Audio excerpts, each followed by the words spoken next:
Olá, muito boa noite a todos. Sejam muito bem-vindos para o segundo semestre 2016-2, né? Estamos aqui reunidos para dar-lhes boas-vindas. Sou o professor Ivan Ferreira de Campos, coordenador do curso de bacharelado em administração, formado, especializado e mestre em administração, e estamos aqui reunidos às 19 horas 21 minutos e mais 52 segundos para conversar com vocês, alunos que estão ingressando agora, nossos calouros, que vocês sejam muito bem-vindos, muito bem-vindas, que possam aí ter a certeza de que fizeram uma excelente escolha, visto que nós estamos trabalhando, né, nesse primeiro dia sobre a apresentação, né, de como será o semestre e, no caso, para vocês que estão ingressando agora, de como será o curso que vocês escolheram e o que os habilitará, então, a exercerem uma profissão.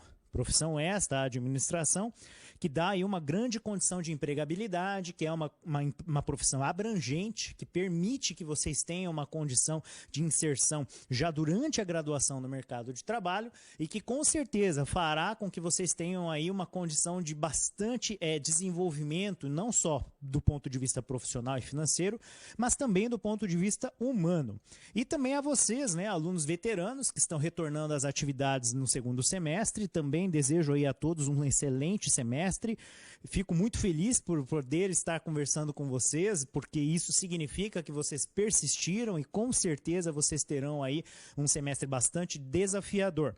Para vocês, todos os alunos que estão neste momento espalhados por todo o Brasil, fica também a minha palavra de boas-vindas no contexto das atividades de sala de aula, visto que semanalmente vocês estarão no seu polo de apoio presencial e contarão com a infraestrutura deste polo, a secretaria, as pessoas envolvidas no atendimento, os profissionais que estarão atuando junto com a coordenação do polo, o coordenador ou a coordenadora do seu polo, supervisor pedagógico e etc.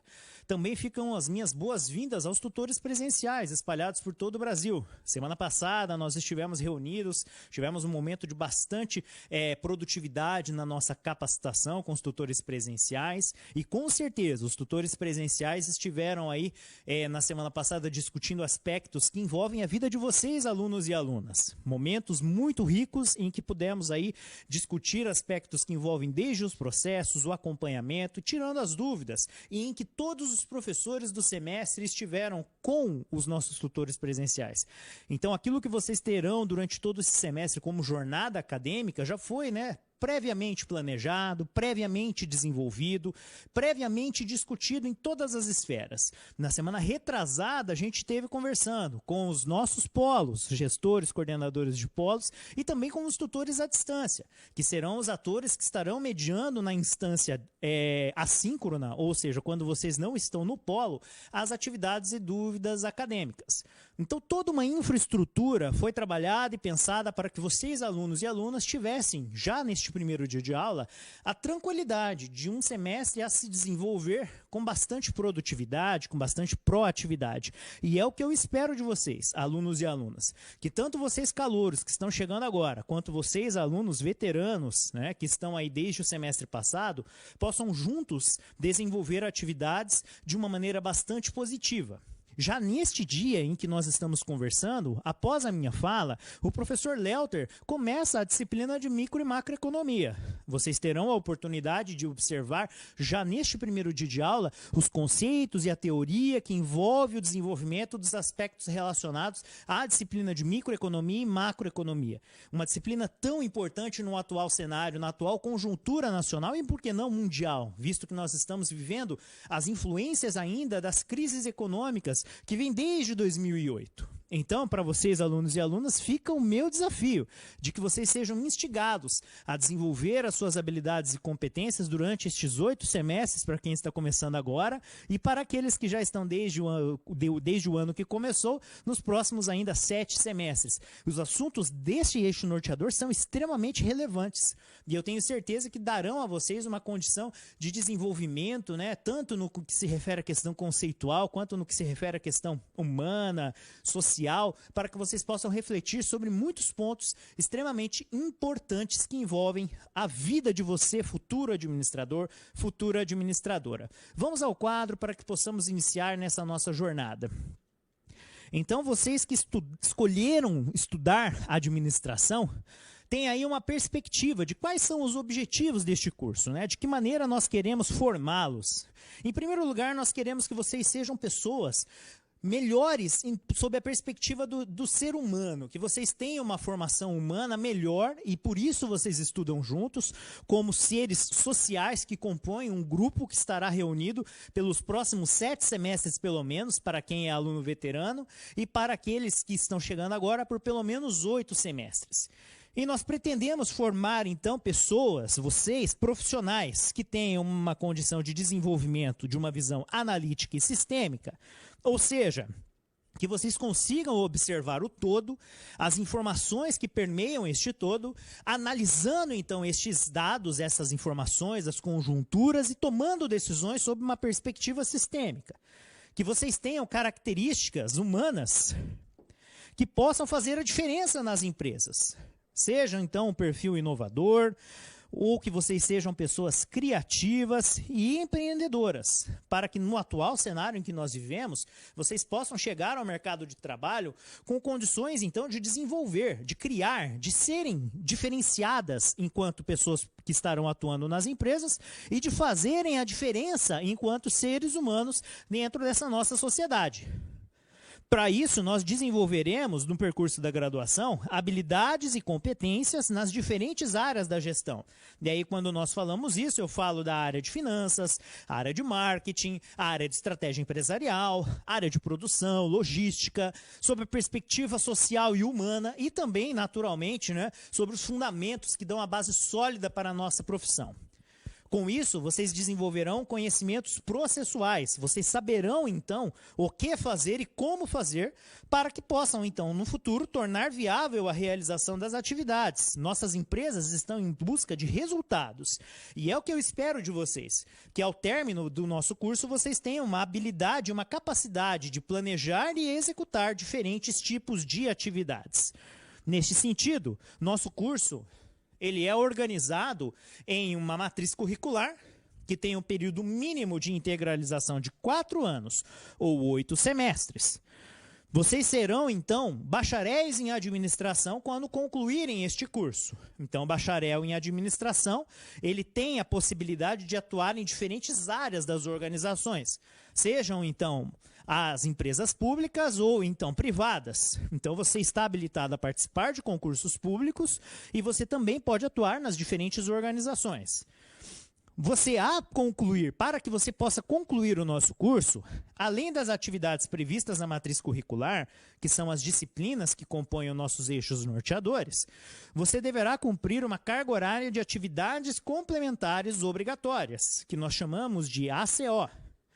Para vocês que ingressaram na matriz vigente, que é a matriz que teve início em 2013-1, para os alunos veteranos, e em 2013-2 Flex, para vocês que estão ingressando agora no meio do ano, a nossa carga horária mínima para a integralização do curso, em termos de ACO, é de 140 horas. Então, estejam bastante atentos.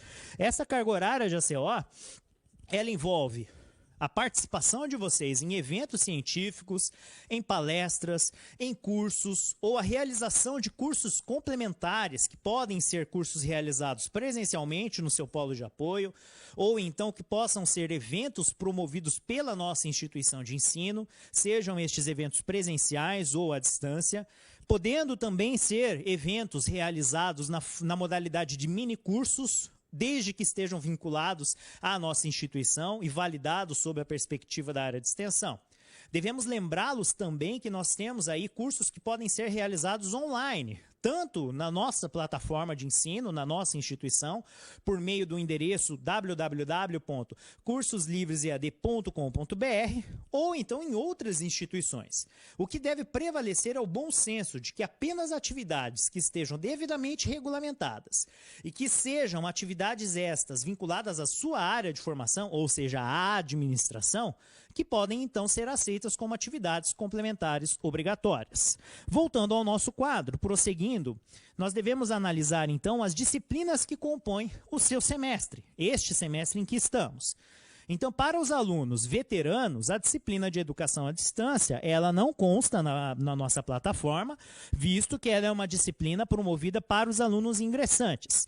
Então, os nossos alunos veteranos, eles têm este rol de disciplinas que começa a partir da disciplina de micro e macroeconomia.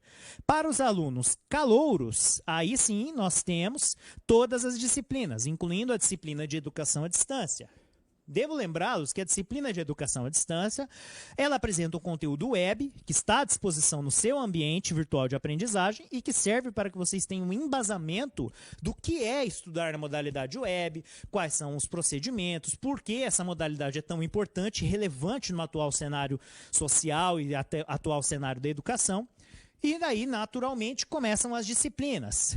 A disciplina de micro e macroeconomia, que eu já citei, tem início logo após a minha fala, e que está sob responsabilidade do professor Léuter Cardoso, às segundas-feiras. A disciplina de métodos quantitativos, que será trabalhada pela professora Genai Caseta, às segundas-feiras com vocês. A disciplina de ética, política e sociedade, trabalhada pelo professor Wilson Sanches. E a disciplina de Seminário Interdisciplinar 2, organizada e administrada pela professora Milene, que trabalhará os conteúdos organizados referentes ao nosso eixo norteador. Então é muito importante salientarmos a todos vocês a necessidade de que vocês estejam realizando as leituras obrigatórias, a programação para essas atividades, que vocês já neste primeiro dia façam acesso ao seu ambiente virtual de aprendizagem, o Colaborar, e aí naturalmente vocês possam se ambientar com os diferentes documentos, regras institucionais que existem. Vamos ao quadro para que eu possa apresentar a vocês a tela de acesso principal. Nossa tela de acesso, ela é visualizada a partir do endereço www.unoparead.com.br. Aqui na área superior esquerda nós temos a área do aluno, que pode ser então o acesso inicial para vocês ao nosso ambiente virtual Colaborar. Porém também nós temos aqui o mural do aluno, que dá a vocês esse acesso e outras informações. Eu coloquei aqui em destaque o acesso ao guia de percurso, que deve ser uma leitura obrigatória de todos vocês. Então vocês devem entrar, fazer o download deste arquivo PDF, para que vocês tenham condições, então, de entender qual é o curso que vocês escolheram. No caso, o nosso curso de administração, a partir de 2013-1. Em seguida, deixei em destaque o calendário acadêmico, que dá a vocês as datas e os processos organizados para a realização deste nosso semestre.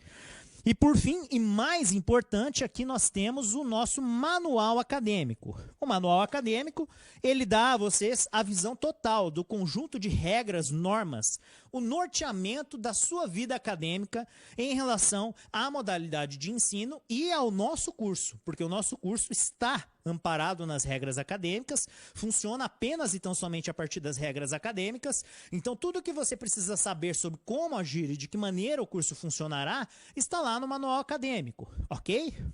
Prosseguindo, vamos conversar agora um pouquinho sobre a estrutura do semestre. Nosso semestre está organizado, como nós vimos, em 4 disciplinas.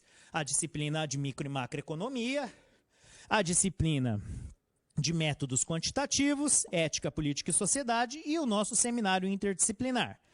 Você deverá realizar atividades web, sendo essas atividades web por disciplina. Então, para as nossas 3 primeiras disciplinas,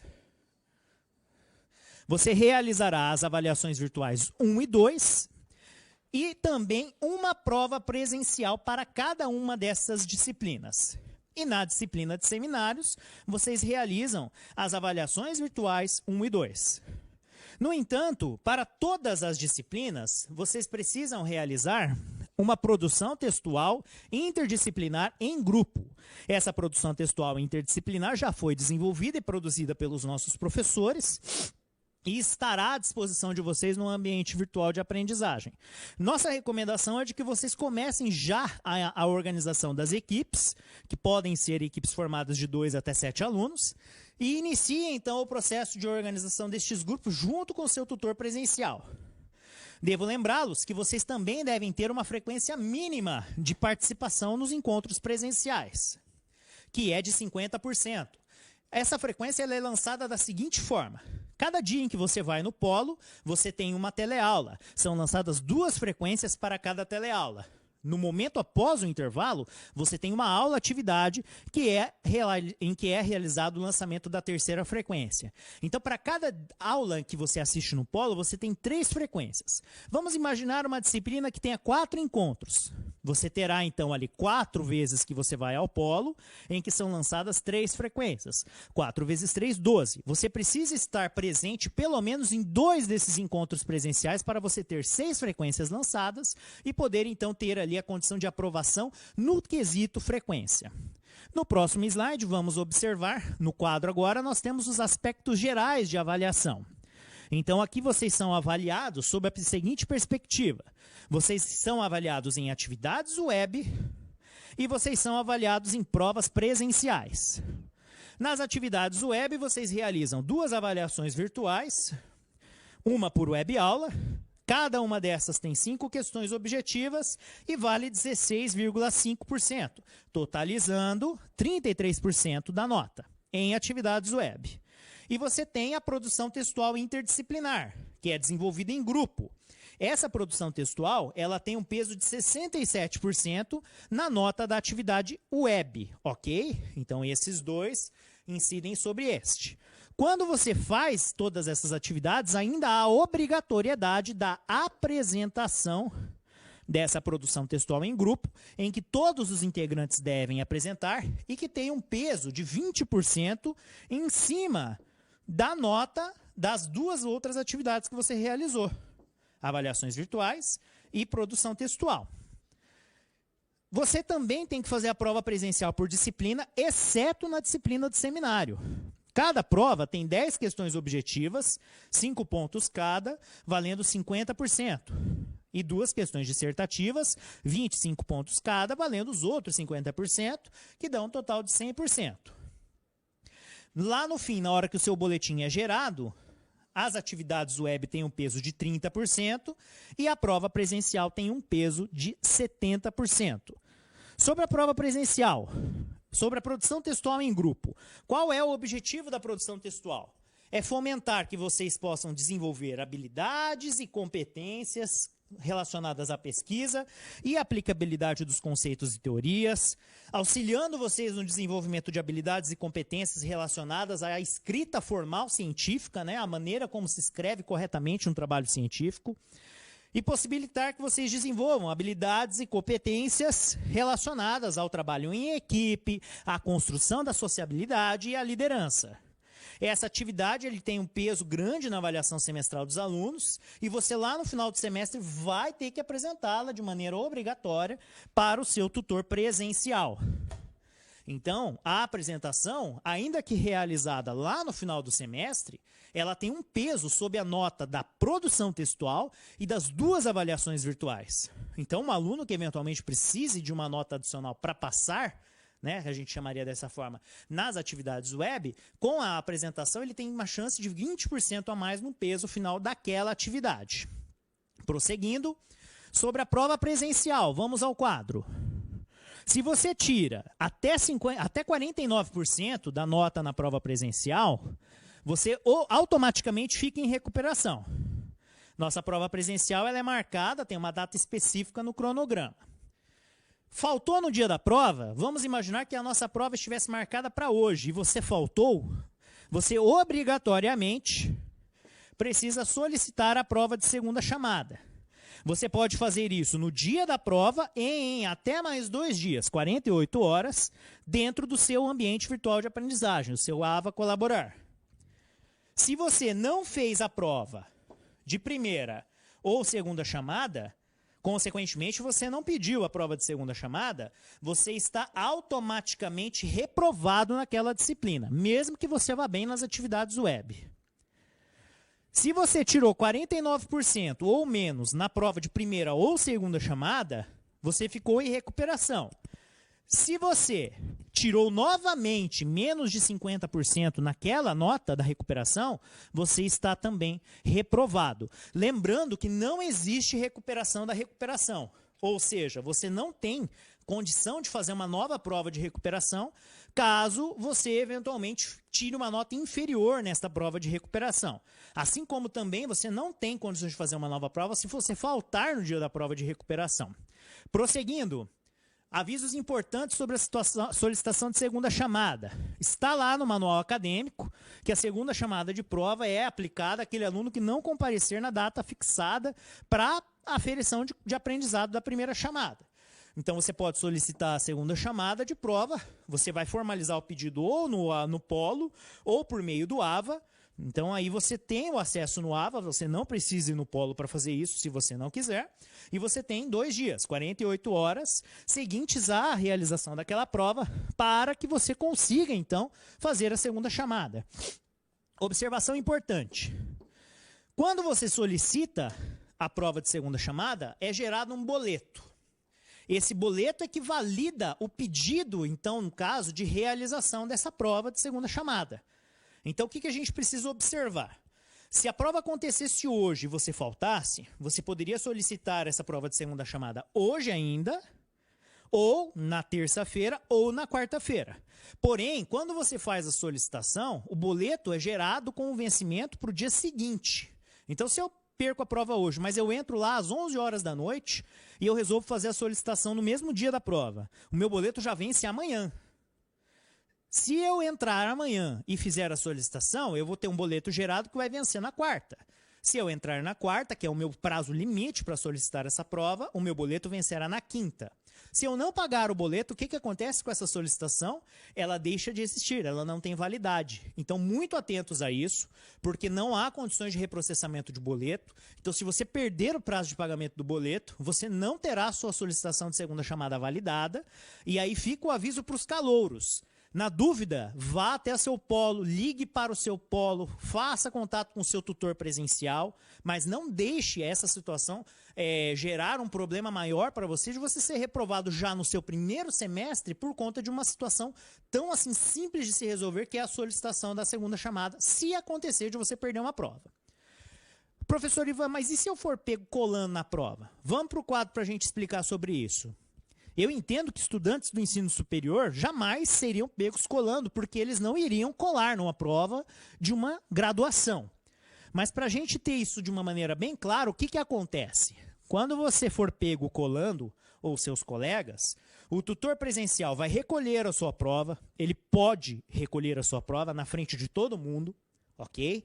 Se ele optar por não recolher a sua prova, ele vai juntar as evidências, nesse caso, que podem ser testemunhas ou a própria perspectiva dele, visto que ele é autoridade em sala de aula. Ele vai preencher um relatório de ocorrências e vai mandar para a coordenação.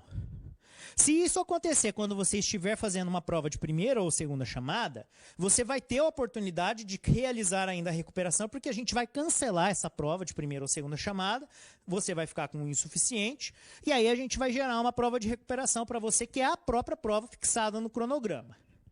Se por um acaso isso acontecer lá no dia da prova de recuperação, a gente vai cancelar essa sua prova, ela vai ser anulada, e você não terá direito a realizar uma outra prova, porque não haverá uma nova prova de recuperação para uma situação dessa. Então, que fique bastante claro para vocês, alunos, sejam os alunos que estão chegando agora, ou aqueles alunos que já estão conosco aí desde o semestre passado, que nós vamos atuar de uma maneira muito rígida em cima dessa situação, para que não tenhamos aí uma infantilidade sendo cometida e prejudicando o bom andamento, né, e a boa condição de verificação de aprendizagem de todos os nossos alunos. Dito isso, eu agradeço a todos pela atenção, me despeço neste momento e deixarei a palavra agora com o professor Lelter para que ele possa então iniciar as atividades da disciplina de micro e macroeconomia. Vocês terão também à disposição no ambiente virtual de aprendizagem um vídeo detalhado sobre o sistema de avaliação, onde será dada uma explicação passo a passo, com todos os pesos e todas as atribuições referentes à avaliação para que vocês possam realizar a consulta e assim não terem nenhuma dúvida. Um forte abraço a todos e até a próxima.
Boa noite, caros alunos e alunas.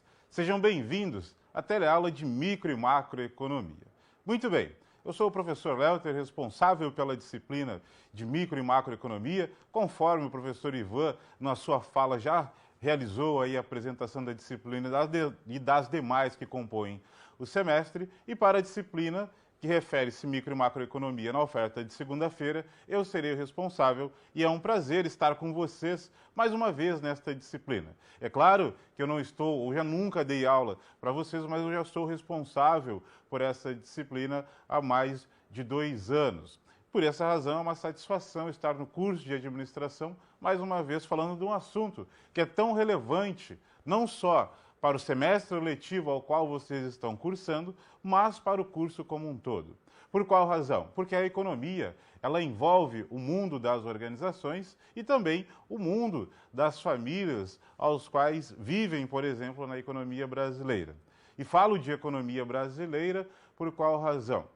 Porque a economia brasileira, no ano de 2015, passou por um processo de recessão. O que significa isso? A atividade produtiva em 2015, ela diminuiu. Tudo que se produziu na economia em bens e serviços diminuiu o volume de produção. Isso significa que a economia, ela retraiu, ou seja, passou por uma recessão econômica. A expectativa para o ano de 2016 não é diferente. Porém, o ritmo de produção ele já passa a ser um pouco mais acelerado. Porém, a expectativa ainda é de um baixo crescimento ou até mesmo de uma taxa negativa. O que isso significa para nós? Isso significa uma quantidade de empregos menor, uma renda disponível menor, produtos e serviços na economia em menor quantidade, o consumo caindo. Por essa razão, o administrador olha para a economia e pensa: qual estratégia eu devo tomar para manter a sustentabilidade da minha empresa? Porque eu preciso fazer com que ela seja sustentável, tenha vitalidade e possa crescer ao longo do tempo. Esta é uma tarefa, obviamente, difícil em um período de recessão econômica. Porém, é preciso ter estratégias suficientes para se manter sustentável, ou seja, manter o padrão de receita de vendas, manter a sua carteira de clientes, fazer frente aos concorrentes, bem como seguir todo o seu planejamento que foi definido pela administração da organização e a sua direção. Então, por essa razão, a economia ela tem um papel muito relevante no mundo de administração de empresas e também no contexto global da nossa sociedade. Eu falo com tanto entusiasmo por qual razão? Porque a minha formação ela é em ciências econômicas. Eu me formei pela Universidade Católica de Pelotas, por essa razão sou natural do Rio Grande do Sul e também tenho especialização em administração de empresas e mestrado em engenharia de produção. Somado a isso, na minha vida profissional, além da academia, de trabalhar com as áreas de economia e afins, trabalhei e trabalho ainda no mercado financeiro, ou seja, no mundo das finanças, principalmente no que tange negociação com ações. Aquelas ações que vocês ouvem falar lá na Bolsa de Valores de São Paulo. Desde o início da minha graduação, eu já vinha estudando e trabalhando dentro deste setor e logo depois da minha formação eu só me aprofundei. Sempre que oportuno ao longo das aulas irei comentar este assunto que tanto chama a atenção dos alunos de administração de empresa e também sobre outras áreas. Por isso saibam que eu estou à disposição de vocês ao longo de todo este semestre letivo, para que você possa tirar todas as suas dúvidas, compreender todos os conteúdos e assim ter o sucesso na disciplina de micro e macroeconomia, bem como nas demais, ou seja, a aprovação. Porém, não precisamos pensar apenas em aprovação. Você precisa receber um aprendizado para que possa utilizar de tudo que conheceu em economia e em outras disciplinas depois no seu campo profissional, na sua atuação profissional. Então, se preocupe muito com a sua formação, o que você irá absorver de cada disciplina. E eu estou aqui enquanto docente para auxiliar neste processo. Claro que como um professor responsável pela disciplina de micro e macroeconomia, estarei passando todos os ensinamentos essenciais no que tange a nossa ementa, bem como auxiliando e dando apoio dentro do semestre letivo. Por essa razão, contem comigo. Muito bem, já entendemos um pouquinho da disciplina, já me apresentei. Agora vamos falar um pouco mais do panorama da disciplina no sistema EAD. É muito importante você compreender como é o ensino EAD, quais são os seus fundamentos e tudo o que o envolve. Por qual razão? Porque eu acredito que a maior parte de vocês vem do ensino presencial e chega no ensino EAD com uma dinâmica totalmente diferente. Por essa razão, é preciso que você tenha, então, uma disciplina, uma cultura adequada a este modelo. Por essa razão, eu gostaria de discutir inicialmente com vocês alguns aspectos que envolvem a disciplina de micro e macroeconomia e que você deve, então, se preocupar ao longo de todo este semestre letivo. Por essa razão, vamos ao quadro, para que eu possa discutir, então, com vocês o panorama da disciplina. Vejam só, na nossa disciplina, nós temos um fórum. Esta é uma atividade em que iremos discutir semanalmente alguns fundamentos da economia. Somado a isso, nós podemos, no fórum, tirar dúvidas, realizar discussões sobre um tema, você colocar a sua opinião, debater com os outros colegas. Então, é fundamental a sua participação no fórum. Somado a isso, nós temos uma avaliação presencial. E o fórum é um canal de estudo para a sua avaliação presencial. Você tem a web aula. É um conteúdo de apoio a toda a nossa disciplina. A sua leitura e o seu estudo é fundamental. Não só para as teleaulas que irão vir ao longo deste semestre, bem como para as avaliações que você irá realizar. Então, dentro deste sistema, a web aula. Continue e já comece a ler ela, ou seja, crie a disciplina de periodicamente estar estudando por meio da teleaula e também do livro didático da disciplina, que é o livro de economia.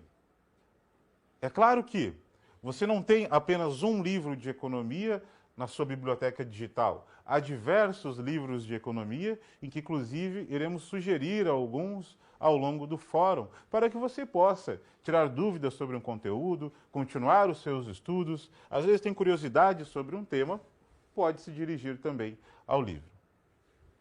Vejamos agora o outro lado das avaliações. Você tem uma avaliação virtual, ou conhecida como avaliação web, que refere-se às web aulas. Então, ao final do estudo de cada web aula, há uma avaliação virtual e ela faz parte de todo o seu processo avaliativo. Então, não esqueça de realizá-la. Produção textual em grupo. Desculpem, aqui está individual, mas hoje não há mais produção textual individual, e sim apenas produção textual em grupo. Então, já organize com seus colegas a sua produção textual, pegue todas as orientações que há nesta produção textual e já comece a montar um planejamento para o desenvolvimento desta produção textual. Por qual razão? Porque essa produção textual ela envolve o conteúdo de todas as disciplinas. Por esta razão, você, ao longo do semestre letivo, precisa captar todas aquelas disciplinas e conteúdos que envolvem a produção textual. Então já se preocupe com ela.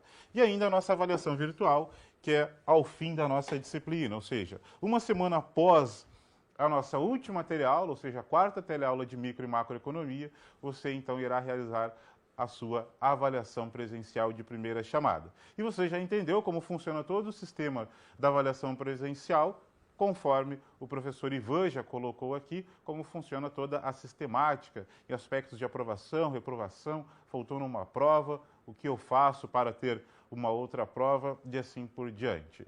Então, dentro de tudo que nós temos para a disciplina de micro e macroeconomia que envolve o ED, nós temos todos esses canais e dispositivos de estudos. Então, todo o nosso contato ao longo deste semestre será por meio deles e eu estarei então à disposição de vocês juntamente com os tutores. Dito isso, vamos então compreender o que temos hoje para a aula de micro e macroeconomia. O assunto que envolve a aula são os princípios de economia. Então, iremos estudar alguns elementos centrais da economia.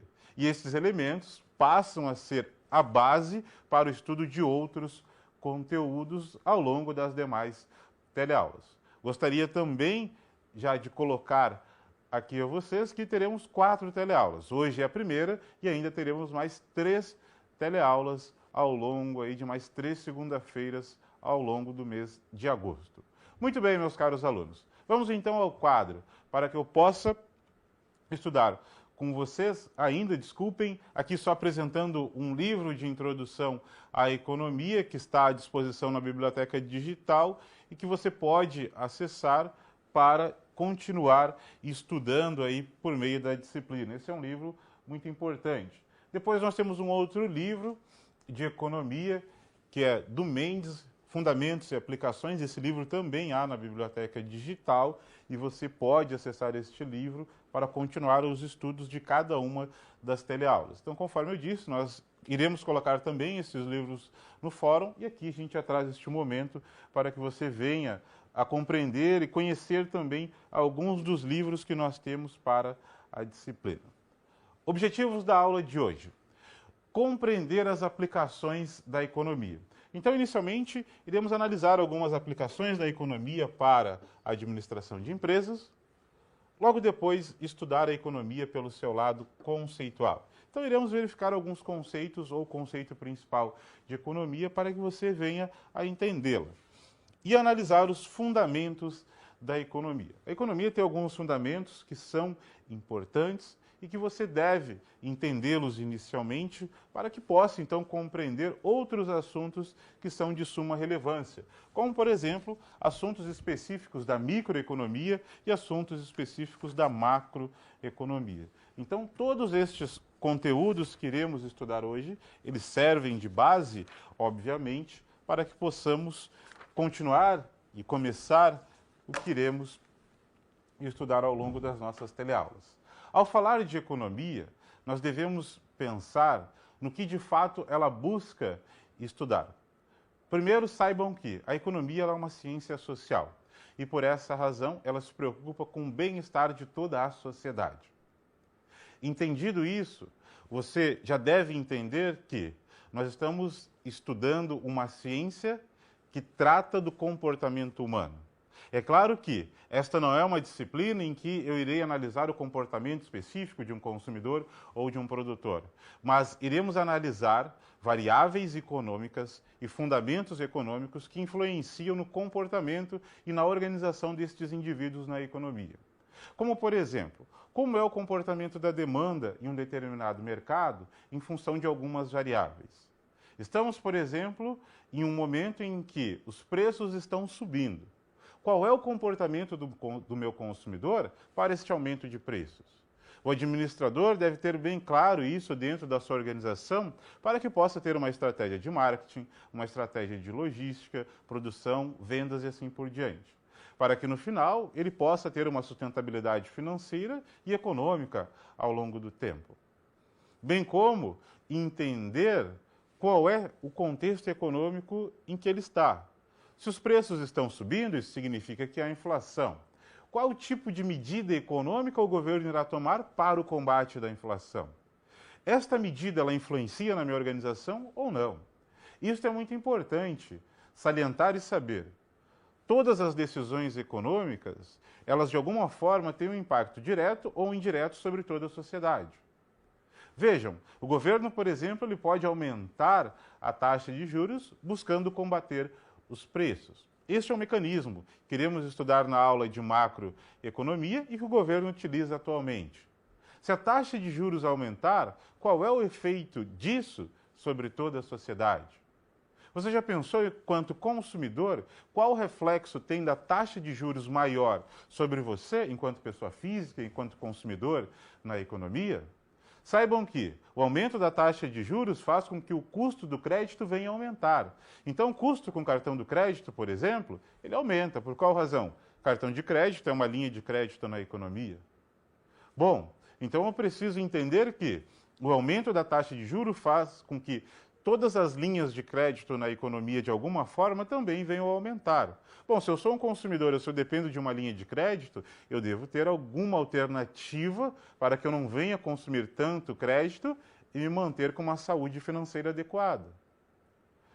Dessa mesma forma que eu falo para você, as organizações também entendem assim. Se a taxa de juros está maior, o custo do crédito fica maior. Diante de um cenário desses, eu posso me endividar? Não. Eu preciso manter as minhas dívidas ou diminuí-las, porque o custo do crédito passou a ficar maior. Tudo isso em função do aumento da inflação na economia, e o governo está buscando combater esta inflação com o aumento da taxa de juros. Eu estou colocando este exemplo para que você entenda os reflexos dos conceitos econômicos sobre toda uma sociedade.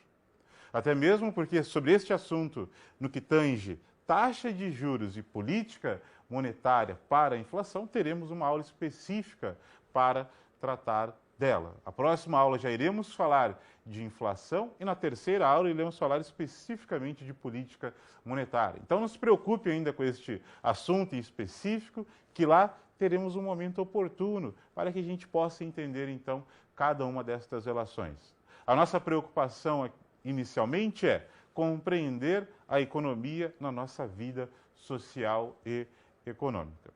Diante disso, vamos entender por que economia para gestores. Por isso, vamos voltar ao quadro para que eu possa continuar discutindo com vocês a economia por meio desta figura. Por que economia para gestores? A economia para gestores envolve diversos aspectos. E aqui eu trago uma análise do custo, lucro e preço. Muito bem. O que envolve tudo isso? Imaginem, por exemplo, a formação de preço de uma organização. Dentro daquele preço que eu tenho lá, o que está embutido nele? Ou seja, eu tenho um preço de um produto que custa R$10. Porém, dentro destes R$10, eu preciso pagar impostos, salários dos meus funcionários, fornecedores pela compra de mercadorias, eu preciso ainda ter uma taxa de lucro. Muito bem. Decisões econômicas ou a economia como um todo influencia em cada um destes itens, como, por exemplo, impostos, salários, fornecedores e lucro? Sim. Vejam, por exemplo, a carga tributária. O governo ele pode aumentar ou diminuir os impostos a fim de estimular ou desestimular o consumo ou a produção de um determinado produto. Eu não sei se vocês se recordam, mas em 2008, o mundo passou por uma crise financeira internacional, principalmente aqueles países que têm relações comerciais com os Estados Unidos. Porque a crise de 2008 começou nos Estados Unidos e teve reflexo nos principais parceiros econômicos e financeiros dos Estados Unidos. Por essa razão, o Brasil ele sofreu consequências desta crise que começou nos Estados Unidos e teve impacto na economia brasileira. Qual medida o governo tomou naquela época? O governo ele reduziu a carga tributária para alguns produtos, principalmente da linha branca, ou seja, eletrodomésticos, para que a sua produção continuasse, bem como o seu consumo continuasse na economia. Qual foi o objetivo do governo naquela época? Manter a economia no seu mesmo ritmo de crescimento econômico. Por qual razão? Porque ele sabia que a crise financeira iria fazer com que muitas organizações diminuíssem a sua produção diante dos impactos que estavam sofrendo com a crise que começou nos Estados Unidos. Sabido disso, o que o governo pensa? Bom, em uma crise eu sei que a renda diminui. O emprego também diminui na economia. Então, eu preciso, de alguma forma, estimular ou garantir uma renda disponível para os consumidores, para que eles continuem consumindo e esta seja a razão da produção na economia. Eu gostaria de destacar também um ponto, que toda vez que eu falar de uma decisão de política econômica e esta decisão ela é tomada pelo governo, eu não estou a favor nem contra o governo. O nosso objetivo é apenas didático, ou seja, analisar uma decisão econômica e ver o seu reflexo sobre a economia. Não estamos preocupados com questões políticas nas nossas teleaulas. Gosto de deixar isso claro para que você entenda a dinâmica da minha fala e qual o objetivo eu pretendo passar a você, estudante. Muito bem. Então vejam, a redução dos impostos estimulou o consumo. Por qual razão, professor? Se o imposto diminui, o preço também daquela mercadoria, daquele serviço diminui. Você, enquanto consumidor, sabe que, bom, o preço diminui, eu posso comprar mais, ou eu posso manter o meu consumo. Muito bem, então se o preço favorece a consumir, eu continuo consumindo na economia, as organizações, sabendo disso, mantêm o seu padrão de produção e isso garante o emprego. Você, enquanto estudante de administração, pensa, bom, eu preciso então compreender esta decisão para que no momento em que eu esteja em uma organização, eu saiba que uma decisão de política fiscal pode afetar diretamente o consumo e o ritmo de produção da minha organização. E desta forma, você, enquanto estudante e posteriormente enquanto administrador de empresas, poderá auxiliar na tomada de decisão, bem como no desenvolvimento de estratégias para que aquela organização possa ser sustentável ao longo do tempo. Então, este é um exemplo que normalmente eu coloco no início das teleaulas para que você entenda um pouco do que é a economia para os administradores. Vamos agora conhecer a economia pelo seu lado conceitual. Por isso, vamos ao quadro para que eu venha apresentar a vocês o conceito de economia. Então, a economia é uma ciência social que estuda como o indivíduo e a sociedade decidem empregar recursos produtivos escassos na produção de bens e serviços para satisfazer as necessidades humanas. Então, vejam, é uma ciência social que estuda como alocar recursos de produção escassos em atividades produtivas para satisfazer as necessidades humanas. Quando se fala em satisfazer as necessidades humanas, o que é?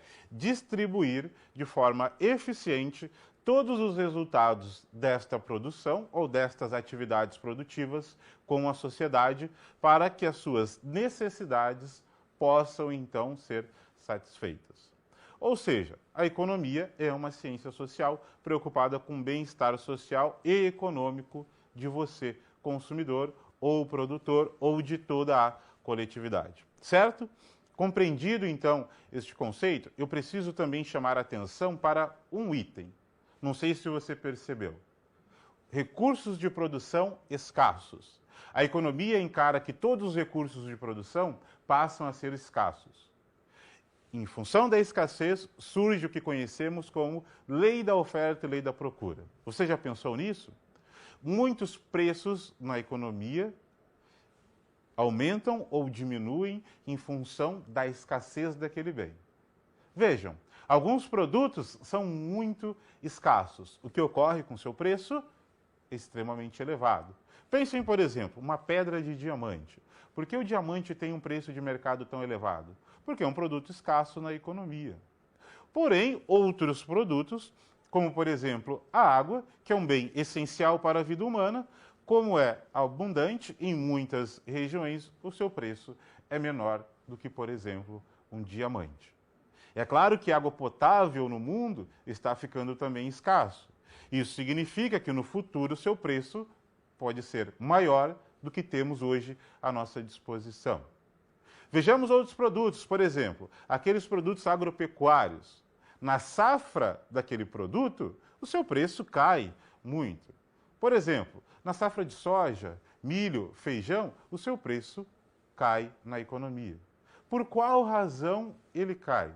Porque ele passou a ficar em abundância, ou seja, ele já não é mais escasso.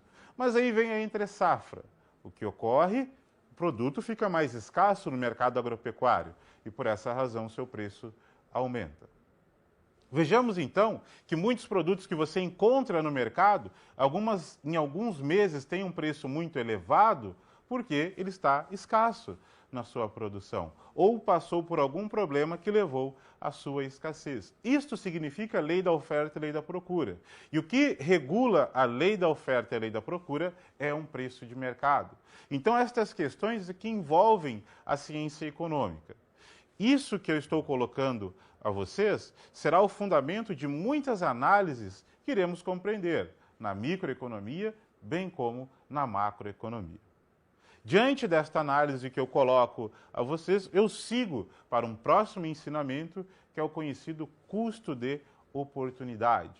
E este custo de oportunidade, ele surge em função da escassez dos recursos de produção ou da escassez de todos os bens na economia. E por essa razão, em algumas situações, é preciso adquirir um bem e, consequentemente, abrir mão de outro bem.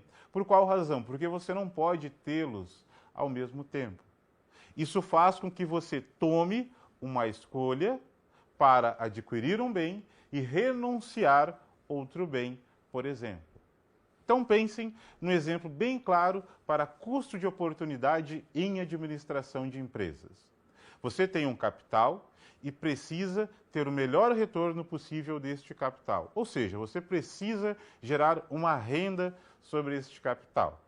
E aí você tem duas alternativas.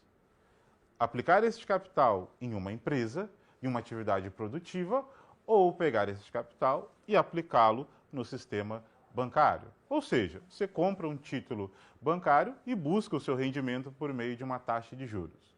Você, então, enquanto investidor, irá analisar qual é a melhor alternativa de retorno do seu capital.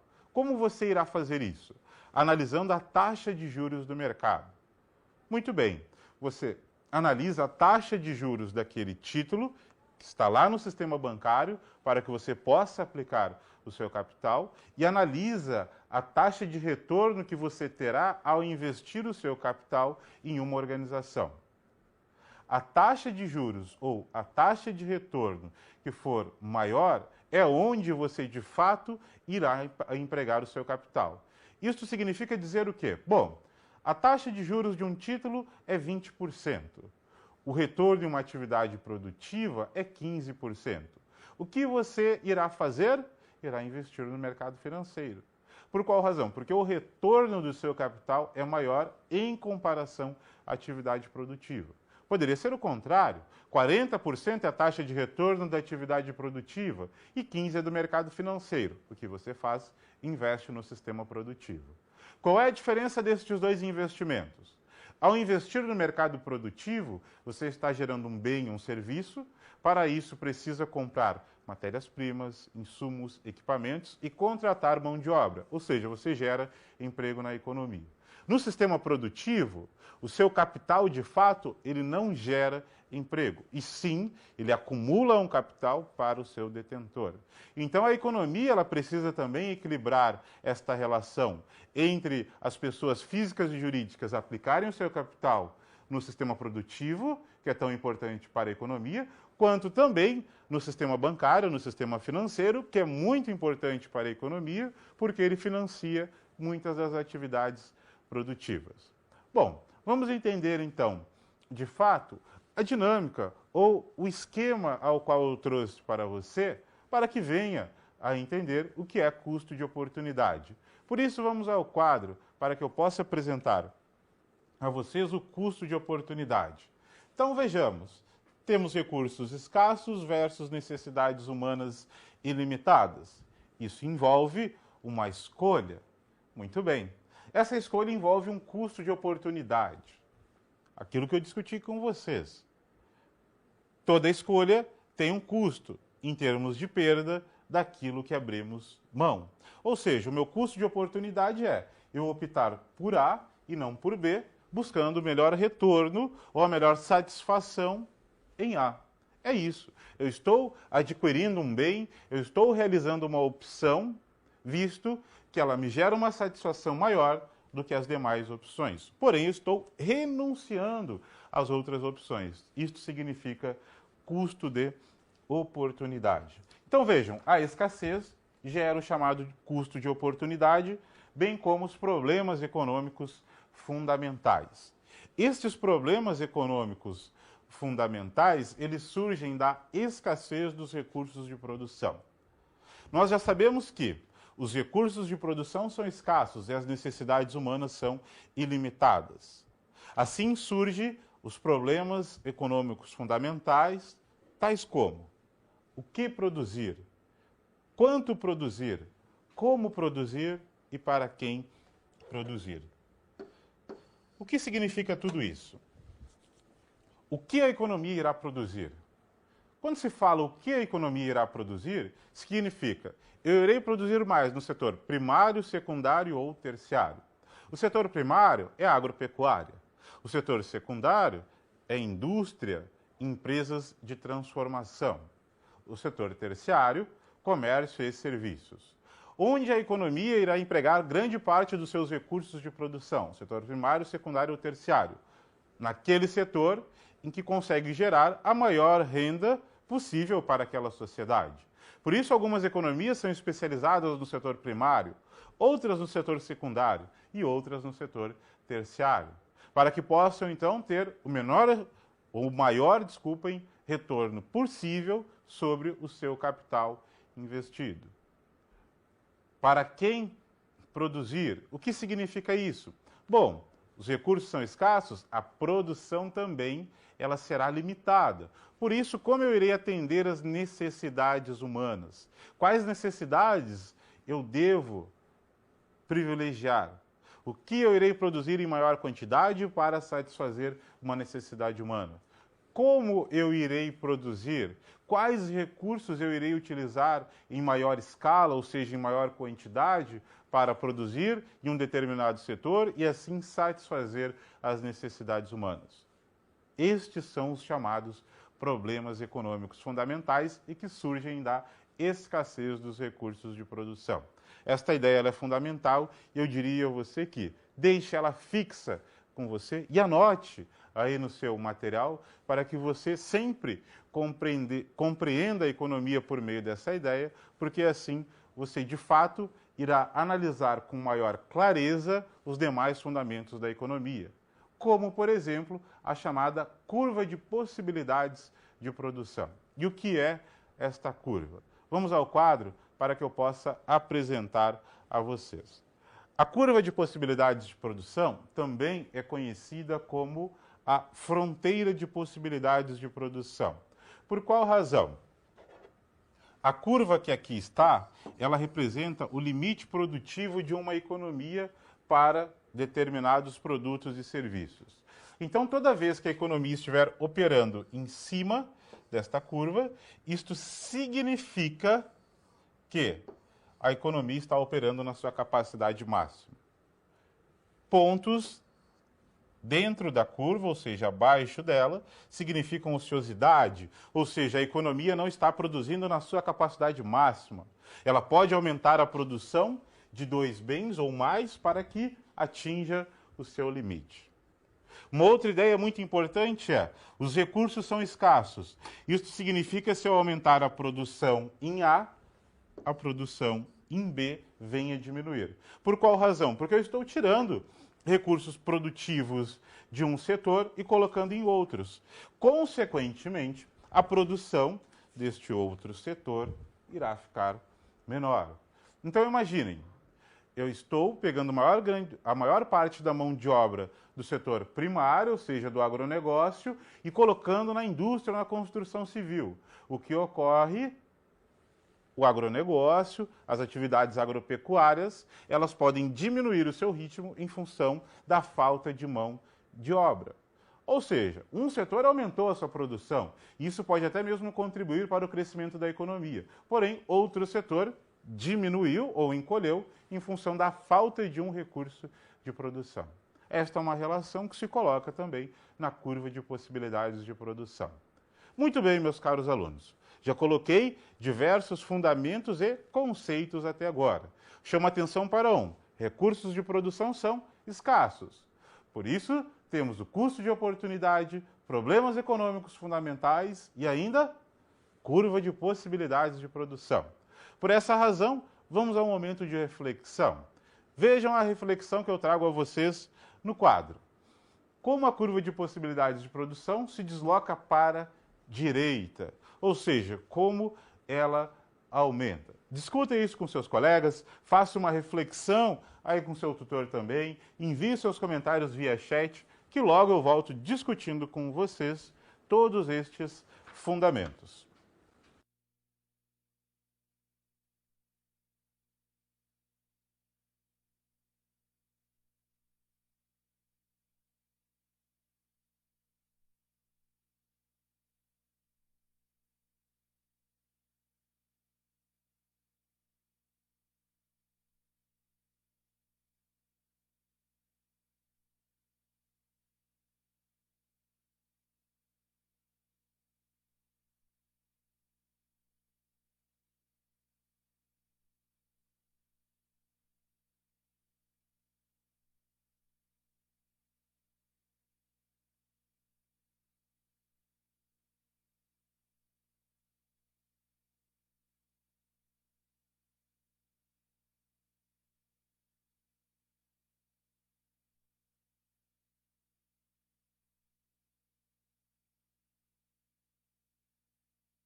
Olá, turma! Vamos voltar então com a nossa questão reflexão.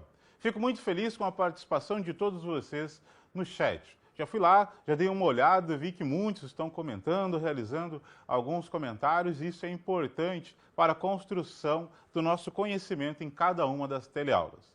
O Polo de Paraíso do Tocantins coloca o seguinte: o gráfico seria as combinações possíveis de produção de dois produtos, A e B, que são obtidos quando a economia utiliza todos os recursos de produção de diferentes maneiras. Ao se deslocar para a direita, creio que seria a escassez dos recursos de produção.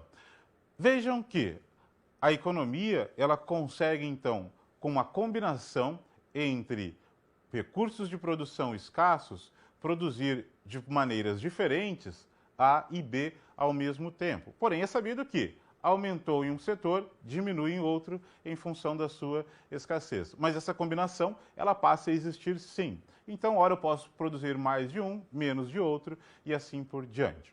O Polo de Jacareí coloca o seguinte: os alunos disseram que a curva de possibilidades de produção se desloca para a direita de acordo com a necessidade de consumo. Sim, ela pode se deslocar para a direita conforme a existência de consumo. E assim a produção responde a este aumento de consumo.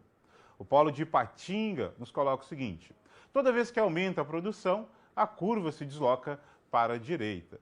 Sim, então vejam que a curva ela se desloca para a direita quando a produção aumenta. Porém, quando a economia está na sua capacidade máxima ou a pleno emprego, ela só passa deste limite quando há investimentos na economia. Ou seja, quando há investimentos para aumentar a oferta de recursos de produção.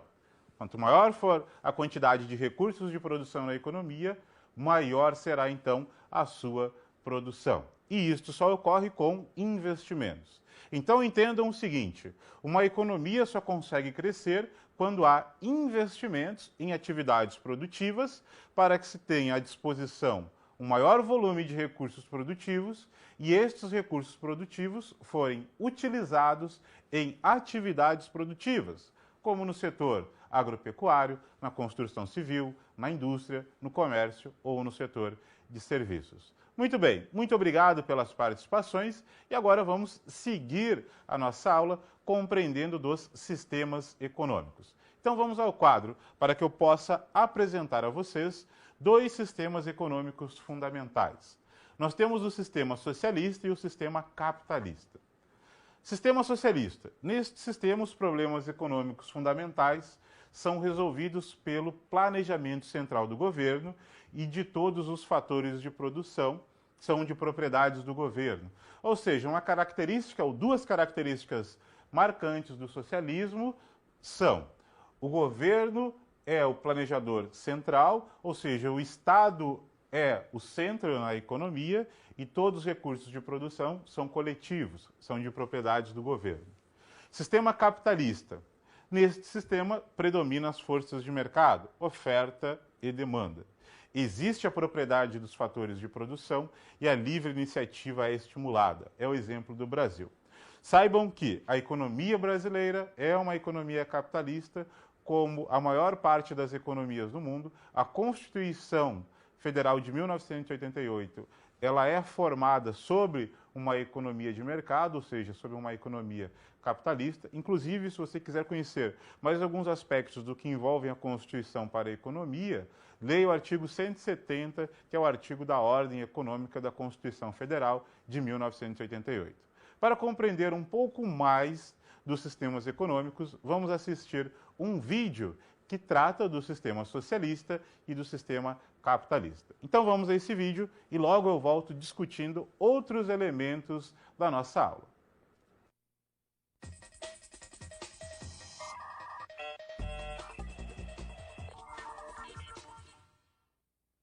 Olá, hoje nós vamos dar início ao nosso curso de Geografia. E você vai me acompanhar até a última aula com muita atenção. Nós vamos desenvolver os principais tópicos para o seu vestibular. O tema dessa primeira aula é Sistemas Econômicos. Nós vamos começar comparando as características básicas dos sistemas capitalista e socialista. Vamos comparar essas características através de alguns quadros. Vamos ao primeiro quadro, uma característica do capitalismo. Os países capitalistas desenvolvem uma economia de mercado. Há um jogo entre oferta e procura, uma busca do lucro. Este jogo entre oferta e procura é muito importante nessa economia de mercado. Quando a oferta é superior à procura por mercadorias, capitais, serviços, o preço cai. Quando a oferta é inferior à procura, o preço tende a subir. Isso não funciona no socialismo, não dessa maneira. Então vamos ver mais um quadro com a primeira característica do socialismo. Os países socialistas desenvolvem uma economia planificada e eles vão procurar atender às necessidades sociais. Em um país socialista, há um órgão central no governo que vai elaborar um plano. Esse plano, geralmente, é válido para períodos de 5 em 5 anos. Esse plano procura identificar as necessidades da sociedade e ele vai gerenciar todo o funcionamento da economia. Agora vamos mais um quadro para uma segunda característica do capitalismo. Nos países capitalistas, há a propriedade privada dos meios de produção. Num país capitalista, se você tem capital, você pode ser proprietário de terras, você pode ter fazendas, você pode ser proprietário de indústrias, de uma emissora de televisão, você pode ser proprietário também de uma escola, de um hospital. Estes são os meios de produção, os meios com os quais se produz mercadorias e serviços. Nos países socialistas, isso também é diferente. Vamos a mais um quadro, o segundo quadro do socialismo. Em países socialistas, os meios de produção são de propriedade estatal. Não há, portanto, essa propriedade privada. É o Estado que vai gerenciar todos os meios de produção. É o Estado que tem o controle sobre terras, indústrias e outras empresas. E, através desse gerenciamento, ele vai tentar cumprir o que foi estabelecido pelo plano, ou seja, atender às necessidades sociais.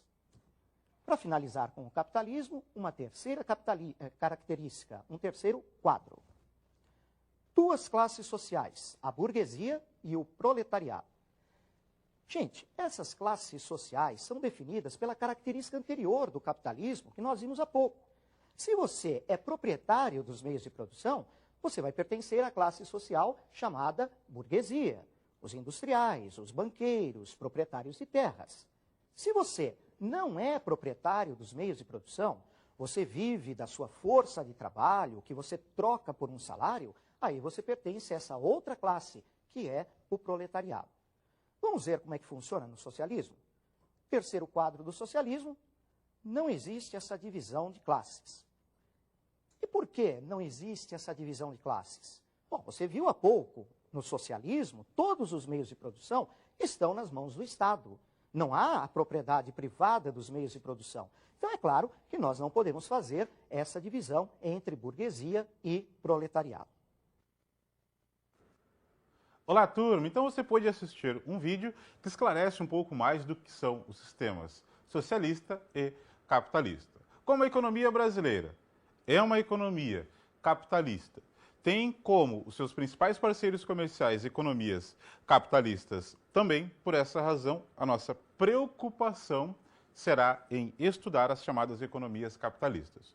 Porém, algum pode pensar, bom, professor, mas a China não é um dos principais parceiros comerciais do Brasil? Sim, mas saibam que a China ela é uma economia sobre uma estrutura de comunismo, ou seja, uma derivação do socialismo, porém, maior parte das organizações que estão na China hoje tem combinação de capital estatal, próprio chinês, e capital de países capitalistas, como Estados Unidos e a União Europeia. Ou seja, já há capital, ou desculpem, há capital estrangeiro e principalmente de países capitalistas operando na China. Então, embora ela seja uma economia comunista, que é o oposto do capitalismo, ela tem relações diretas hoje com países capitalistas internamente na sua linha, ou nas suas linhas de produção e com seus demais parceiros comerciais. Por essa razão, a nossa preocupação será entender a economia de mercado, que inclusive é a economia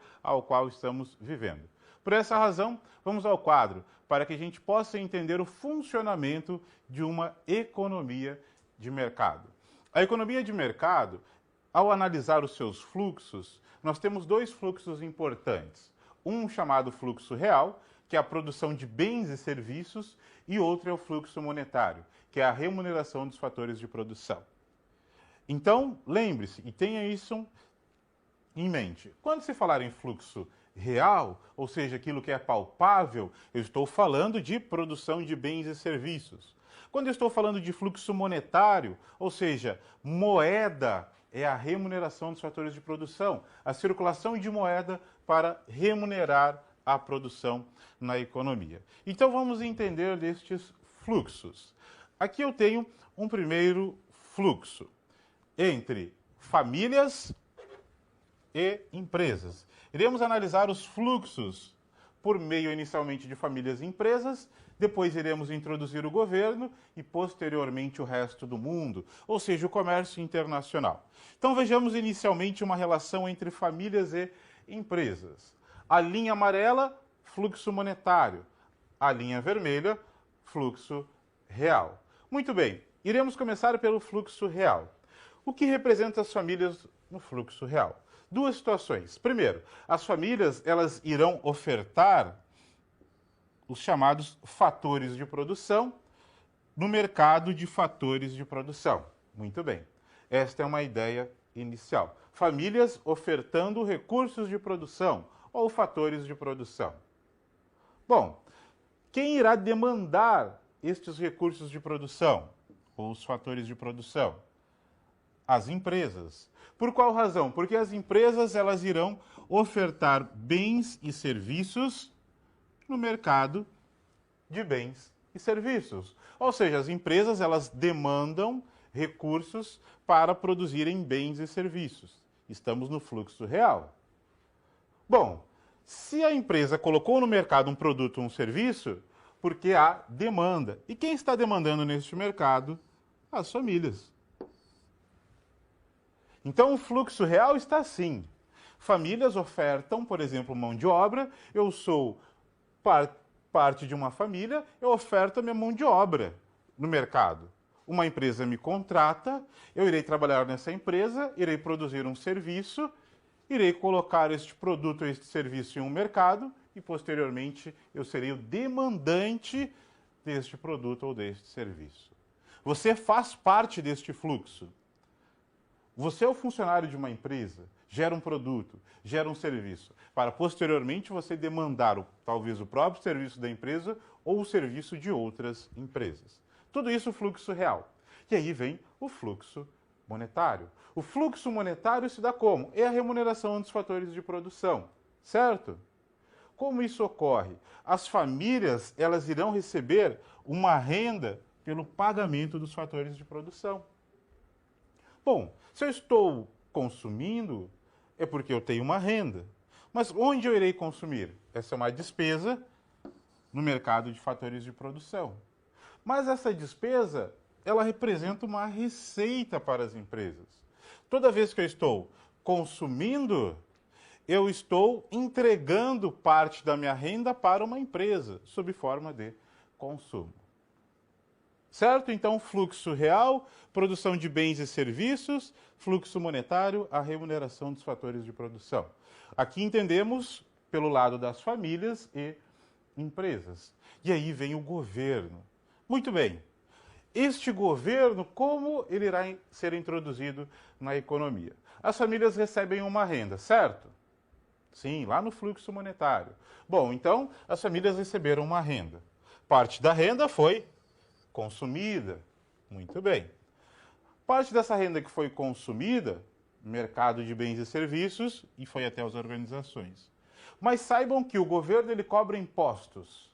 Muito bem. Se o governo ele cobra impostos, então parte da renda destas famílias será com pagamento de impostos, ou seja, despesas que eu irei pagar ao governo sob forma de impostos. Então parte da minha renda foi para consumo, uma parte para impostos e tudo que sobra poupança no mercado financeiro. O que ocorre agora? Então eu tenho o governo, este governo recebeu impostos das famílias e este governo ele também irá gastar no mercado de bens e serviços, sendo mais um consumidor. O mercado financeiro recebeu a poupança das famílias. E esta poupança, este mercado financeiro poderá transferir às empresas por forma de investimentos. Ou seja, um banco pode financiar a produção de uma empresa. Não é assim que ocorre? Uma empresa quer realizar uma nova produção, instalar uma nova unidade industrial. Ela pode pedir uma linha de financiamento ou um empréstimo a um banco e esse banco financia então essa empresa.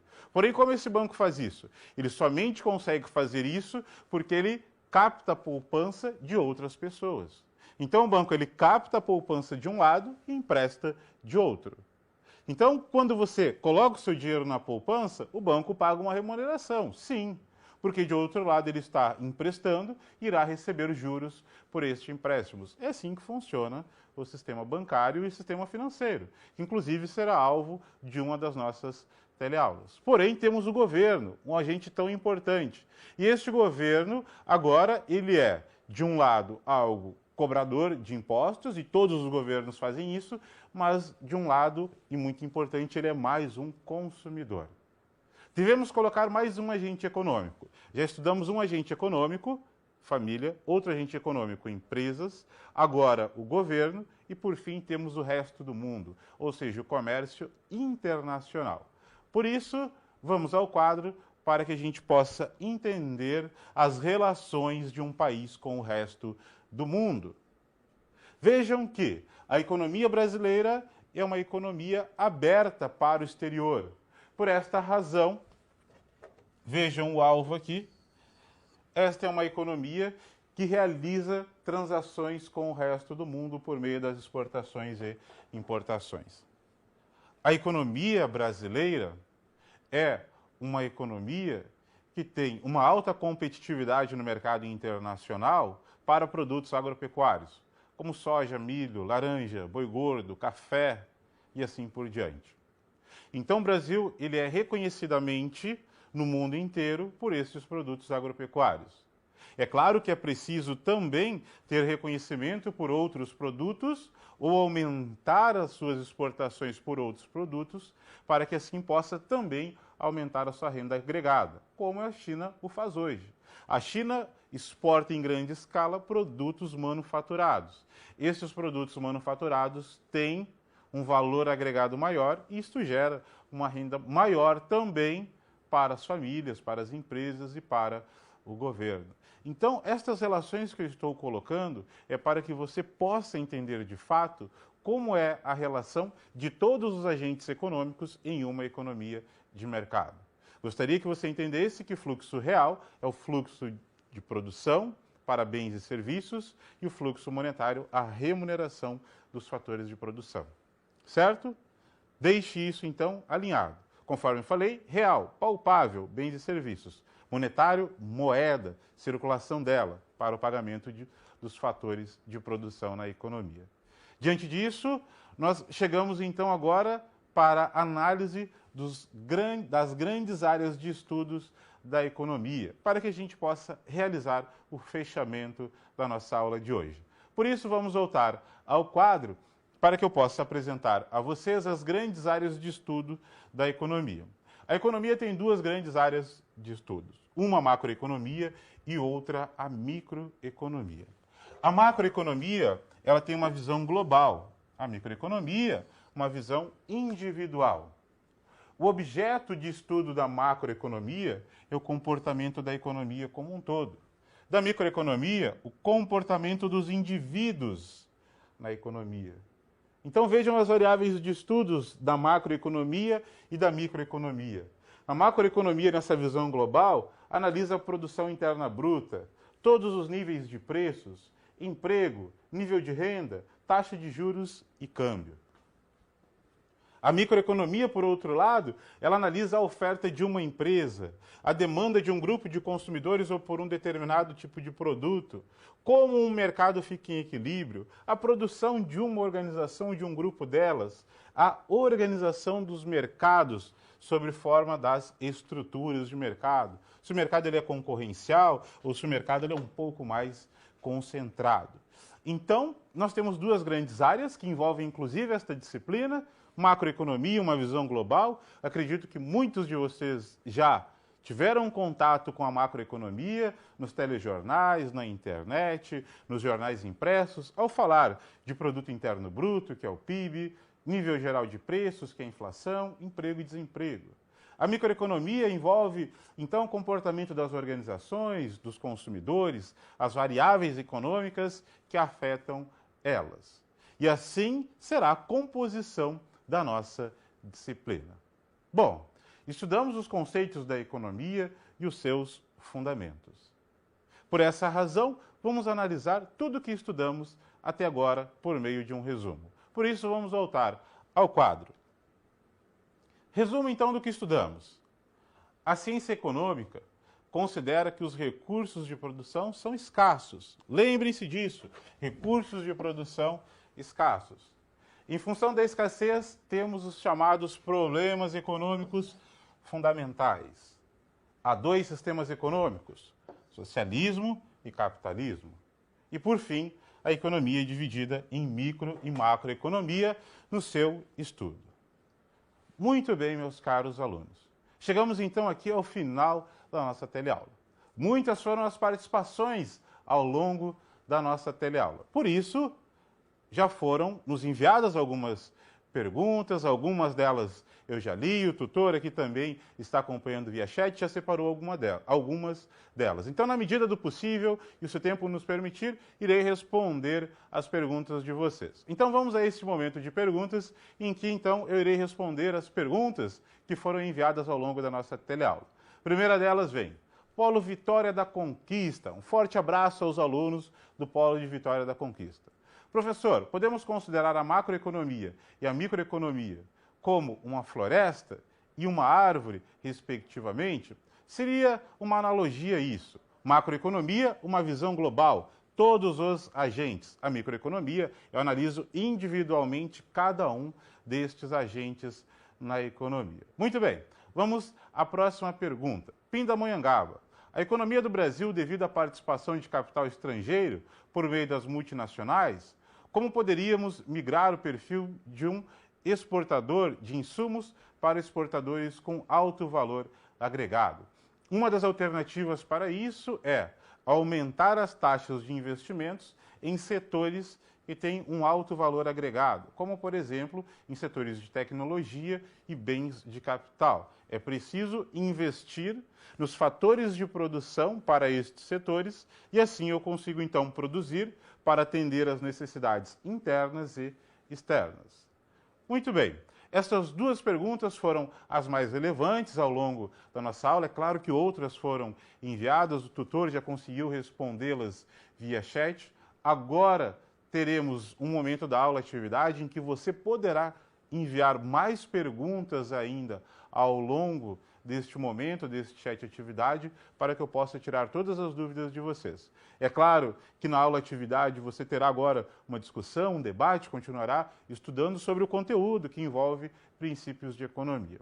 Porém, saibam que foi uma satisfação estar com vocês nesta primeira teleaula. Fiquei muito feliz com a participação de todos vocês, realizando comentários, colocando algumas sugestões. Eu gosto muito quando os tutores e os alunos participam ativamente em cada uma das teleaulas. E assim eu espero que as demais nós possamos ter este momento de interação. Vocês, via chat, discutindo os conteúdos da aula, bem como da aula atividade, que será posteriormente ao fim desta teleaula. Conforme disse no início da aula, leia as webaulas, leiam os livros didáticos e acessem semanalmente os fóruns para que a gente possa discutir, então, os princípios de economia, de fundamentos da macroeconomia e da microeconomia também. Então, deixo aqui vocês um forte abraço, uma boa noite e eu espero todos vocês agora na aula atividade.